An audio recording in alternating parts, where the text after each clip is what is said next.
So Mr.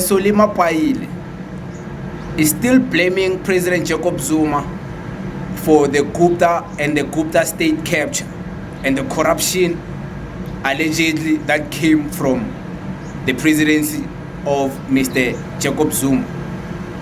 To those who don't know, President Jacob Zuma in the past, he was the president for 9 years. Within that 9 years, he came across working with different people, and he worked with the Gupta family. The Gupta family is a family of Indian guys, Indian businessmen, Indian influencers, people who influence politics, people who are known for various reasons. So they are also known for corruption, money laundering, scandals, and things like that. So today, I have a clip of Mr. Mapaila blaming President Jacob Zuma for the Gupta state capture. Take a listen. Albeit having used victimhood as a basis, even now we want to be very clear. What he has embarked upon, particularly mobilizing soldiers of Umkhonto weSizwe, former soldiers of Umkhonto weSizwe, it's a counter-revolutionary act. We must say it for what it is. There's nothing other than that. Any other definition of counter-revolutionary cannot be further than this. In any case, counter-revolution is not just, an individual, it's the actions of an individual. And we've seen this mission. The very same organization that he led, that propelled him to the highest office in the country, just because he no longer leads it, he no longer controls it, believes that it must be removed from power just because he doesn't agree with one man. I didn't agree with him towards his last years in government. We criticized him openly. But you will remember, you can go and check your script. Throughout that time, I kept recognizing him as president, despite that we were different sharply.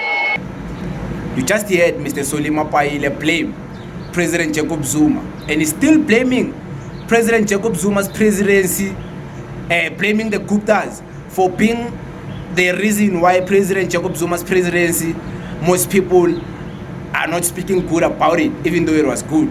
You know, I believe it was a good presidency compared to President Ramaphosa. But Mr. Mapaila is speaking against the Guptas because the Guptas are known for corruption.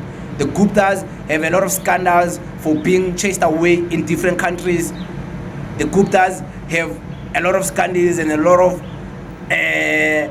of scandals about them running away from countries and being on the run and being wanted by different states, different countries. You know, there's allegations of them being in Switzerland, being in Dubai. Nobody knows. But they are on the law now.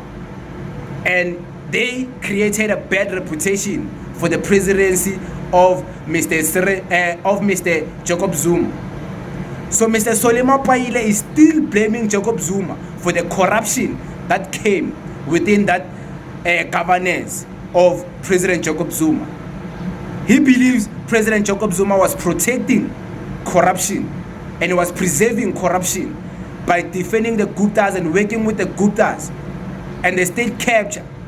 Some people believe the state capture was just to destroy President Jacob Zuma and take him out of power quicker.